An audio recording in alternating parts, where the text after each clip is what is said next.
When I was a kid, I was on this trip to Assam with my parents. And while we were driving to one particular destination, I saw a lot of trees with these weird plants hanging off of them.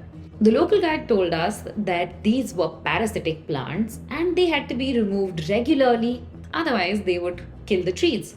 Negative people are quite like those parasitic plants. They cling to our mental space, and if left unchecked, they will suck away all our energy and drain us of everything that's good. So, how exactly do we deal with these negative people? Well, cutting them off is a solution, but it's not always feasible. And I personally like to start with the less extreme options first.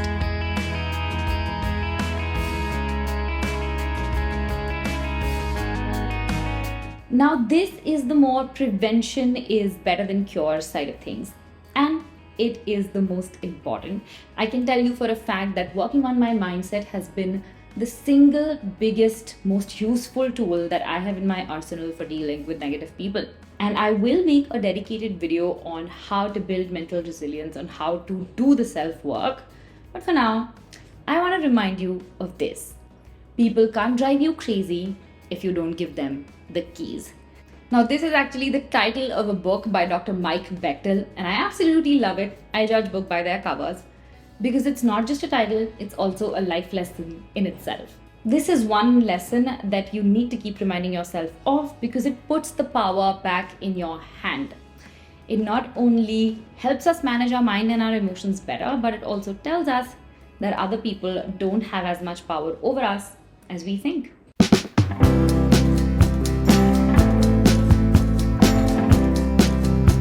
What do you do when there's a crisis at work? Do you just throw your hands up in the air, throw a fit, and give up, saying you can't do this, or do you power through? See, dealing with negative people is like dealing with any other problem in your life. You try to assess the situation and then you figure out a solution. And that's what you do here as well. You are not a helpless person who does not have any power or authority in the situation. Yes, it's true, you cannot probably change the other person if they are inherently negative or toxic, but you always have control over your own reactions and the way that you deal with them and the situation. One solution that I often find super useful in scenarios like this is to look at the negative or the toxic person with a sense of empathy. Maybe they're like this because they have gone through shit in their own lives. Maybe they're like this because they have a toxic family or that they are dealing with toxicity at home. Maybe they not have the easiest way around the office. The truth is, we never know why people are the way they are. But looking at them from this length of empathy, trying to understand and put ourselves in their shoes can give us a fair bit of understanding. And that often reduces our irritation towards them, and that often also prevents us from taking whatever they're saying or doing personally. And that is a huge win, because the reason that we find negative people so draining and so exhausting and so overwhelming is a lot of the times because we let them. Practicing empathy and knowing that you're not the victim in the scenario puts the power back in your hands, my friend. And it lets our mind know that while other people may have let their emotions control them, we have not. And that in itself is extremely empowering.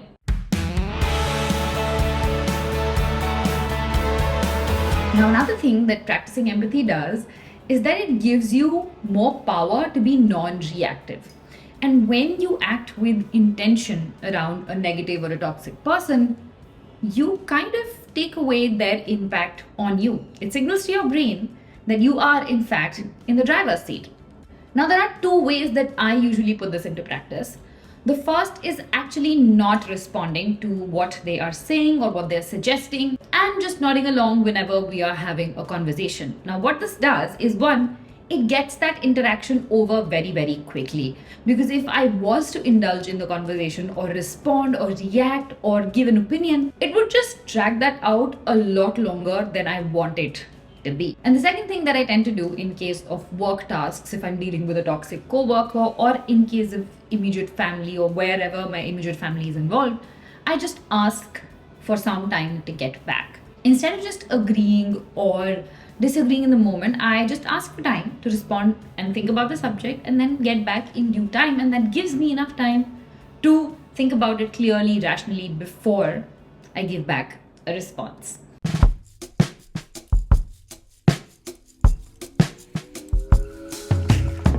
Now, one reason that negative people drain us so much is because they are not only bothering us in the moment when we are interacting with them, they're also bothering us long after our interaction with them is done. They're taking up all of this mental space. And even before we have to start interacting with them, we keep thinking about them, overthinking about them, pondering about our interaction with them. We give them a lot of space and a lot of time up here. And the more space and time that we give them, the more they continue to rule our lives. And the only feasible solution to this that I have found that works for me is getting up and taking action whenever I find myself overthinking. Now, it could be something as simple as writing in my journal, or cleaning my room, or making myself a cup of coffee. And often that just breaks the loop of negative overthinking, prevents those people from taking a lot of space and a lot of time up in my head, and gets me back on track. Action is actually the perfect antidote to overthinking about these negative and toxic entities in your life. It gives you back control of your time, and the more you train yourself to do this, the lesser control negative people and their actions have on your life.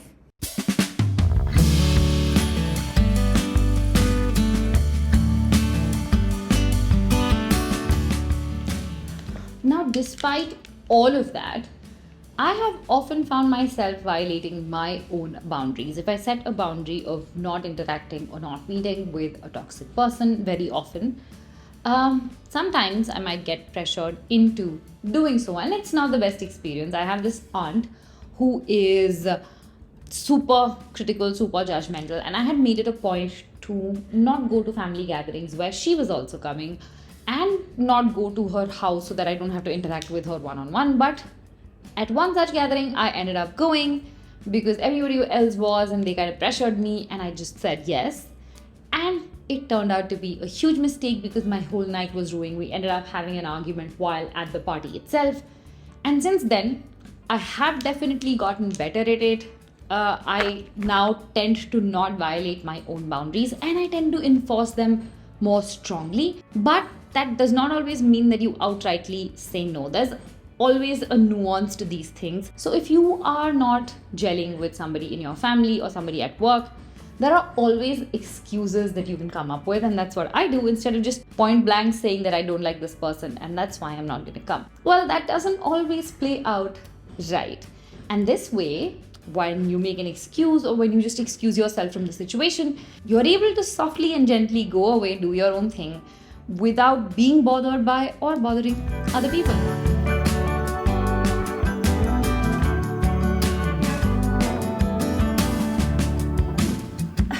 It was getting too sunny out there.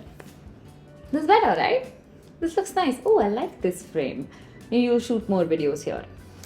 Anyways, we were talking about limiting our interaction with these negative and toxic people. And our boundaries help us do that to quite an extent. But sometimes there is no other choice. You just really have to cut off people. And that's absolutely okay as well. It's better in cases of distant relatives, in terms of co-workers, you don't have to interact with anymore.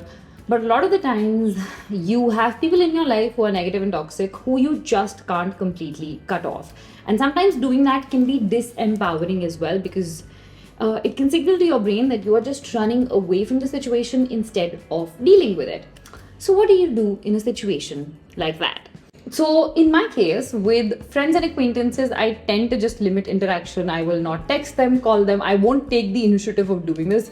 If they ever call me or text me, I will do a quick hi, hello, chat with them, and then just be on my way and follow the first 4 or 5 steps to kind of not have them mess with my head. In terms of co-workers, I understand that this can be a little bit more difficult, especially people who go to office regularly and have to meet their co-workers or their toxic bosses every single day. And for that, I think a couple of things that can help is one, not discussing personal details with your coworkers or with your seniors, superiors, bosses, because then that doesn't give them the ammo to talk about you negatively, share your information without consent, and all of that jazz. The second thing that you want to do is not indulge in gossip about other people. When you don't do that, people often will stop coming to you with gossip. They will stop trying to involve you in these situations, and you can actually create that boundary where you are not getting invested in other people's business and minding your own. And finally, knowing your rights. When you join a company, make sure that you read your contract thoroughly, make sure you have it vetted from a lawyer. And if somebody's toxicity and negativity is getting like going over your head, make sure to get the HR involved. You can often do this without that knowledge, so that people other than you know and keep a track of what else is going on. And that way, if anything ever boils over or something that you're not able to deal with, you can get professional help. Now, preventing negative people from impacting us and our lives negatively and stopping them from taking over our complete headspace is often a continuous process. It's like weeding out those parasites from those plants in Assam. You have to keep at it. And what can help is training yourself to not care about what people think. This video here. And also training your mind on how to get stronger. Watch these two next, and I will see you in the next video. Bye-bye.